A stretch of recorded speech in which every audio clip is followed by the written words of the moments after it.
कल तक हमने फैमिली कोर्ट एक्ट की दफा 12 की हद तक पढ़ा था, जिसके तहत फैमिली कोर्ट एक्ट जो है वो after recording of evidence of both the parties ये जो ट्रायल है उसको कंक्लूड फरमा देती हैं और ट्रायल जो है वो कंक्लूड हो जाता है। उसके बाद इसमें सेक्शन 12A आता है। सेक्शन 12A के तहत जो है वो फैमिली कोर्ट एक्ट में किसी भी दावा को, जो चाहे वो तरसीख निकाह का है, डावर का है, डावरी आर्टिकल्स का है, खर्चे का है, उसको विद इन 6 मंथ जो है वो डिसाइड करना होता है। अगर विद इन 6 मंथ वो डिसाइड नहीं होता तो फिर 12A सब क्लास 2 के तहत कोर्ट ने उस प्रोसीडिंग को डे बाई डे रख के तो उसकी केस की जो है वो अर्ली डिस्पोजल फरमानी है। इसके बाद एक मेरी गुजारिश ये थी कि मेरे इस वीडियो चैनल को जो है वो सब्सक्राइब करें, शेयर करें, लाइक करें और यासिन भट्टी एडवोकेट के नाम पे ये चैनल है उसको लाजमी तौर पे जो है वो सब्सक्राइब करें। अब ड्यूरिंग पेंडेंसी ऑफ सूट जो है वो जब मैंने लास्ट ईयर किया था कि जब ये बंदा पेश हो जाता है तो फिर कोर्ट इसका बच्चों का इंटरम मेंटेनेंस मुकर्रर फरमाती है। तो इंटरम मेंटेनेंस मुकर्रर फरमाने के लिए कोर्ट को फर्स्टली जो है वो प्लीडिंग ऑफ पार्टीज को मद्देनजर रखना पड़ता है कि उसकी असर्शन क्या है, दूसरा सोर्स ऑफ इनकम को, पार्टीज की ओरल असर्शन को और वुकला को सुनने के बाद कोर्ट प्राइमा फेसी असेसमेंट करके जो है वो इंटरम मेंटेनेंस जो है वो मुकर्रर फरमाती है। और उसके लिए बहुत से केस लाज में ये बात मौजूद है कि उसमें स्टेटस ऑफ सेड पर्सन जो है वो यानी जो बाप है उसका स्टेटस भी लाजमी तौर पे मद्देनजर रखना चाहिए और लाइटली उस पर इतना बर्डन नहीं डालना चाहिए कि वो उस बर्डन को जो है वो उठा ना सके और उसकी हैसियत जो है वो ना रखता हो। जब ये कंक्लूड हो जाएगा ट्रायल तो उसके बाद मैटर आता है कि कौन कौन से आर्डर्स जो है वो अपीलेबल हैं, कौन कौन से आर्डर्स जो है वो अपीलेबल नहीं है। तो इसको जो है वो सेक्शन 14 जो है फैमिली कोर्ट एक्ट का वो डील करता है। सेक्शन 14 के तहत जो है वो अगर तो कोई फैमिली कोर्ट ऐसी कोर्ट होती है कि जिसको किसी स्पेसिफिक एक्ट के तहत या किसी भी मामले के तहत मखसूस तरीके से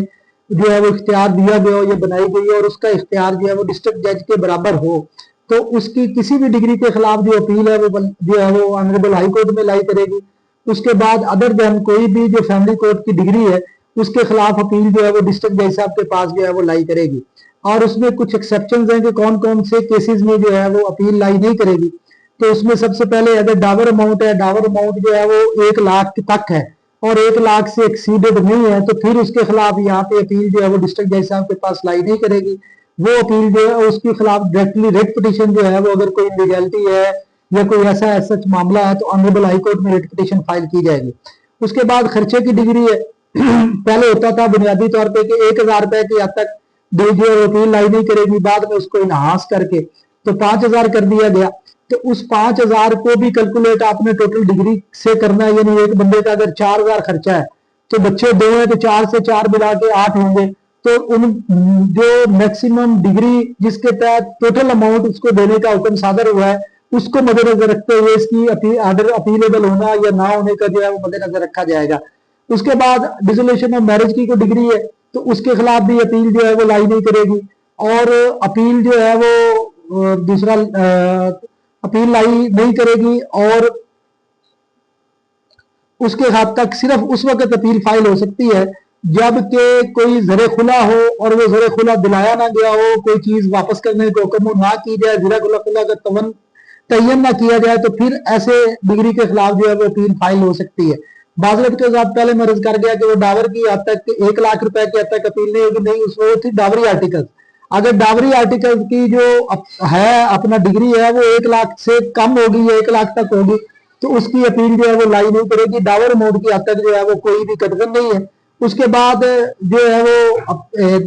दूसरा कोई इंटरम आर्डर होगा जज फैमिली कोर्ट का कि जिसके तहत किसी का फाइनली डिसाइड नहीं किया जाएगा, किसी मैटर अगर नीचे जो है वो अंडर एडजुडिकेशन होगा तो किसी भी इंटरम आर्डर के खिलाफ सेक्शन 14 के तहत जो है वो अपील जो है वो डिस्ट्रिक्ट जज साहब के पास लाई नहीं करेगी, बल्कि उसके खिलाफ जो डायरेक्टली रेट पिटीशन है वो ऑनरेबल हाई कोर्ट में जो है वो दायर की जाएगी। बाकी जितने कोई सेक्शंस रह गए मुतलका जो प्रोसीजर तौर पे प्रैक्टिस में इस्तेमाल होते हैं लाइटली जिनका ज्यादा यूज होता है उसको इंशाल्लाह कल हम मजीद जो है वो अपनी अगली वीडियो में एक्सप्लेन करेंगे। अस्सलाम।